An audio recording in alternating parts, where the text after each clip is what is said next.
Hi guys, welcome back to my YouTube channel. So ang gagawin natin ngayon is i-connect natin tong dalawang amplifier sa isang equalizer.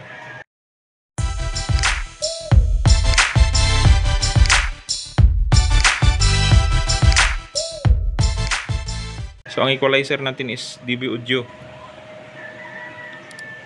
at isang GX5 Pro at isang GX7 na Kibler. So ang wattage nito guys is 600 watts at ito naman ay 800 watts. So ito guys, meron tayong dalawang speaker din. So ang speaker na to is 350 watts. So sa tweeter at saka mid-range, bali gawin natin 400 to o 500 tong left and right channel. So meron din tayong isang subwoofer dito na 600 watts at doon sa kabila din left and right. So ang gamitin natin connection guys is itong apat na speak on. So naka-speak on na to sa likod. So kung nakita niyo ng ginawa kong video noon sa paano i-connect tong equalizer sa amplifier. So ngayon naman is dalawang amplifier at saka isang equalizer. So ang gagamitin natin connection dito guys is itong female RC adapter. So ito guys is female adapter din to. Focus lang natin. So female adapter din to. Ang gagandahan nito is mura lang. Dahil 10 pesos lang to. Kaysa dito aabot to ng 100. Ito. So dalawa ding RC adapter, left and right, at saka yung input natin is gagamit tayo ng audio jack sa cellphone. So group pad naman yung gagamitin natin ngayon para hindi tayo makapiright. So since 800 watts to guys, dito natin i-connect itong left and right channel na to na subwoofer, yung dalawa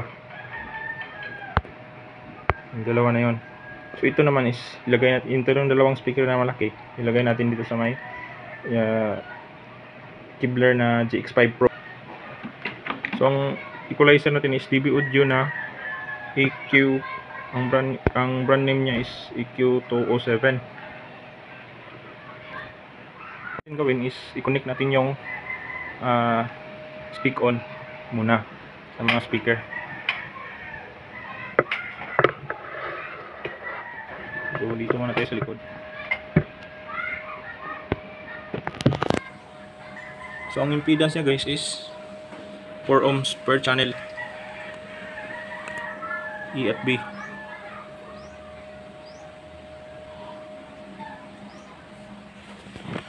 So dito tayo, since may equalizer tayo guys dito. So dito tayo connect sa dito i-fix loop. Hindi tayo dito mag-connect sa E at sa B. So meron tayong dalawang i-fix loop dito. So dito natin ilagay sa may input niya. And so ang Kibler GX7 guys is 800 watts by 2. So maganda guys kung may amplifier kayo, mas maganda kung malaki yung wattage ng amplifier kaysa sa speaker. Kasi pag malaki yung wattage ng speaker at hindi ganong kalakihan yung wattage ng amplifier nyo, so ang nangyari is hindi mabigay ng amplifier ang kung gaano kalakas tong speaker. Halimbawa, yung speaker mo 800 watts, ito naman 600.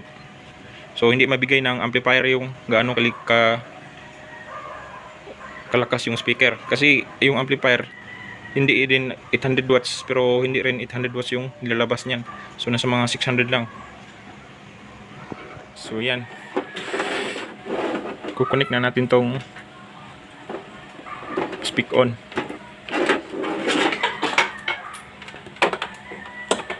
So connect natin tong speak on dito.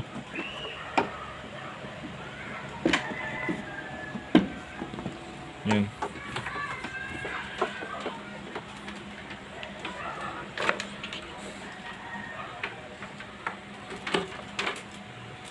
Hindi kasi parehas yung wattage ng amplifier guys, kaya bali left and right na lang dito. Kasi kung parehas lang yung ampli ko, kasi kung parehas lang yung ampli ko ng wattage is ito yung dalawa yung partner at saka ito naman yung partner. Kaso ngayon hindi parehas yung wattage nitong dalawa.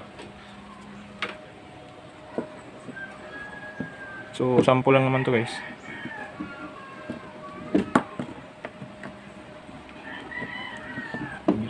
Kabit. Ayan. So wag muna nating i-on guys para hindi malakas yung feedback niya. So ito naman. Ito ang dalawa.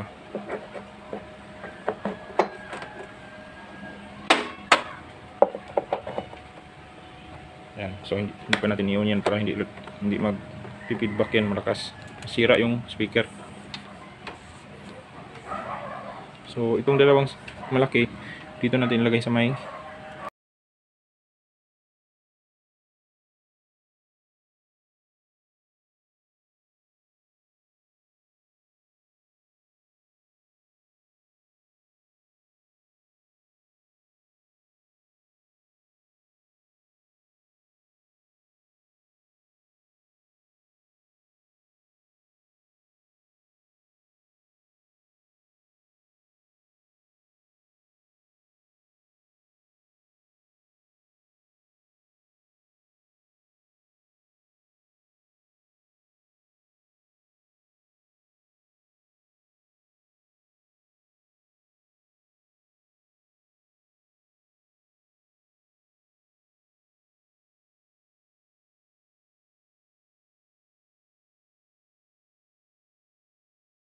yun guys, nakabitin natin.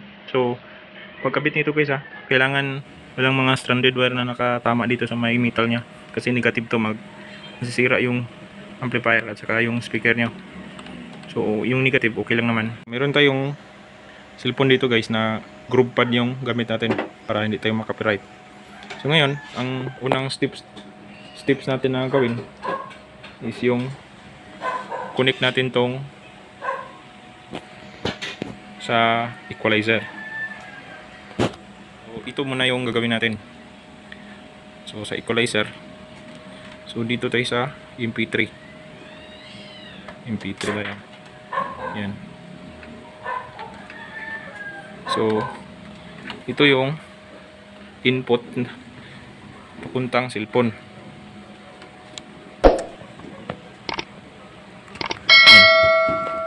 Yan, so sa cellphone tayo mag-connect.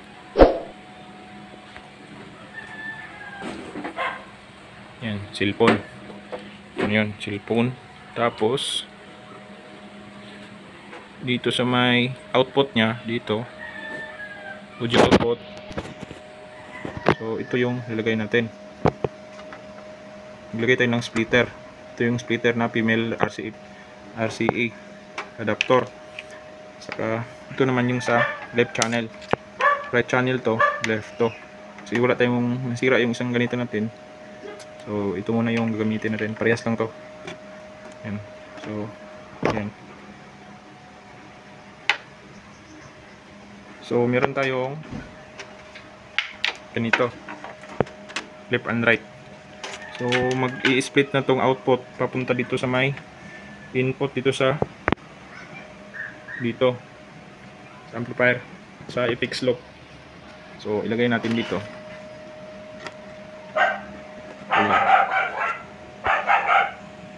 Yan, so nakalagay na yan. So dito tayo maglagay sa input.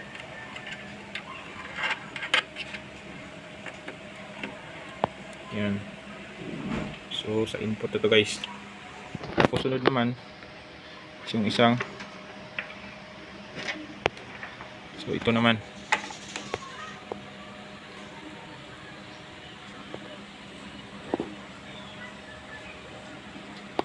Yan.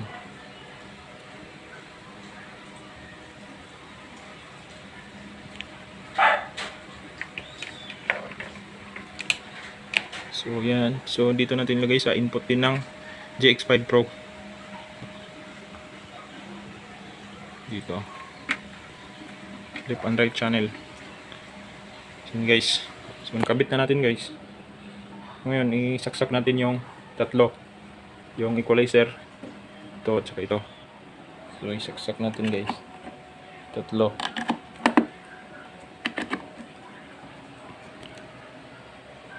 Yan, so punta tayo sa harap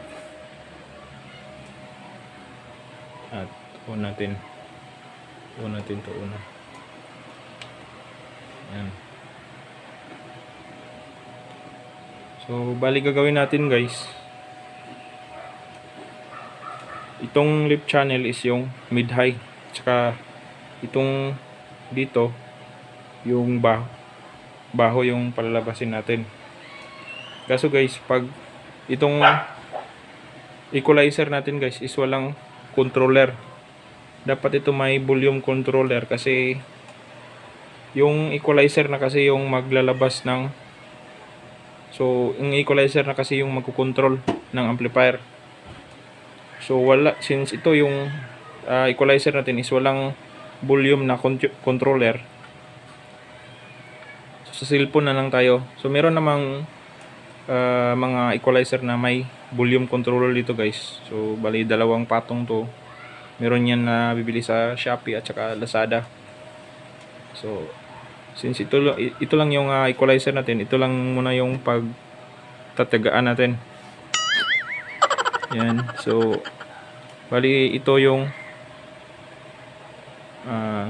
mid high, saka ito yung baho, or ito yung baho, ito yung mid high natin gawin, depende yan. Pwede ring parehas natin, taas natin tong, o parehas yung graphics nya, depende yan sa inyo. So ang problema nito is hindi na tayo magka-control dito sa volume dito. So dun sa cellphone na lang ang control ng volume, pero dito tayo mag-adjust sa graphics ng equalizer. Yan, so yun na natin guys. Yun natin itong isa. Yan. So kahit hindi na ganito na yan mga kuan. So itong balance lang ang ganyan mo. Ito. So si equalizer nang mag-adjust niyan. Dito yan i-adjust sa graphics. So dito mag-adjust yan. So testing natin guys. So yun muna natin tong speak ko nya.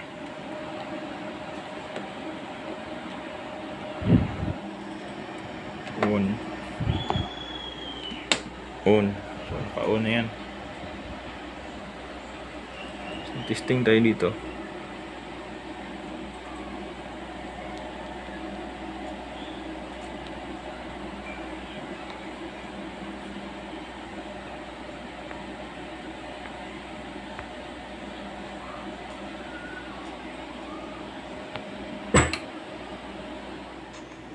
Yan.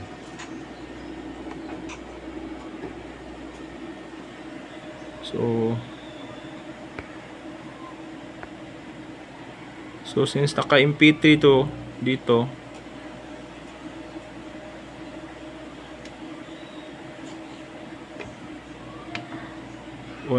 ilagay natin sa MP3. Yan. So ang gagawin natin, yan o, kahit naka zero volume to, may tunog na. So may volume na to dito sa cellphone.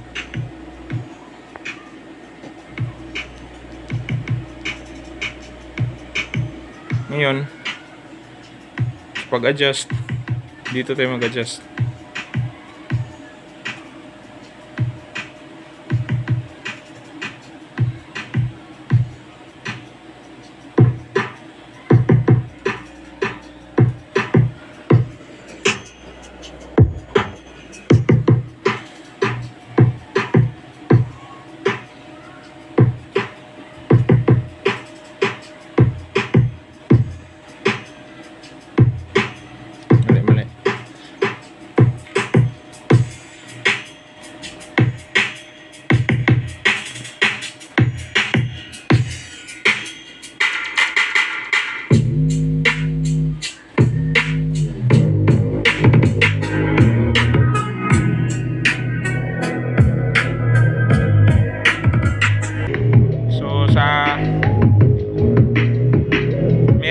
mid din dito guys, baho at saka mid. So ito yung baho, ito yung mid at saka ito yung tweeter. So patunugin namin natin yung tweeter at saka mid dito.